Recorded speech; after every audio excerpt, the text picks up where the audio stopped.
बस नाम के लिए या फिर नाम भर के लिए कोई ऐसा पोजीशन, कोई ऐसा काम जहाँ पर किसी इंसान का बस नाम लिख दिया जाता है, लेकिन वो एक्चुअली डिसीजन मेकिंग अथॉरिटी उसके पास होती है नहीं।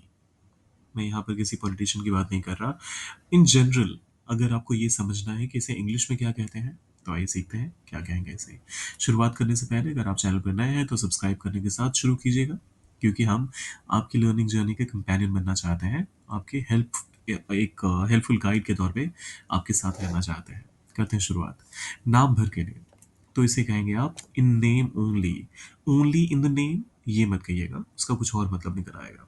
सो इन नेम ओनली। एग्जाम्पल के तौर पे अगर कोई कहता है वो नेता तो है लेकिन सिर्फ नाम भर के लिए, he is a leader in name only, या फिर he is a politician in name only.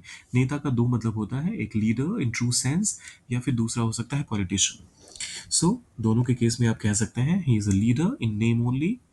अब फिर आता है ये पद उसे सिर्फ नाम भर का दिया गया है, असली ताकत किसी और के पास है। दिस टाइटल या फिर the title is given to him in name only. ये पद, द टाइटल, उसे दिया गया है, इज गिवन, पैसिव का फिर से इस्तेमाल है, यहाँ पर सिंपल प्रेजेंट टेंस का पैसिव फॉर्म इस्तेमाल हुआ है। Subject then am is are, फिर वर्ब का थर्ड फॉर्म या फिर पास्ट पार्टिसिपल फॉर्म, और फिर object. So this title is given to him, ये नाम उसे दिया गया, सॉरी ये टाइटल उसे दिया गया है, ये पद उसे दिया गया है इन नेम ओनली, सिर्फ नाम का। लेकिन but the real power lies elsewhere, असली ताकत किसी और के पास है।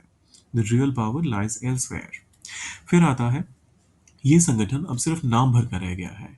दिस ऑर्गेनाइजेशन, ये संगठन, दिस ऑर्गेनाइजेशन हैज बिकम, अब ऐसा हो गया है, पहले नहीं था, अब ऐसा हो गया है, has become one in name only.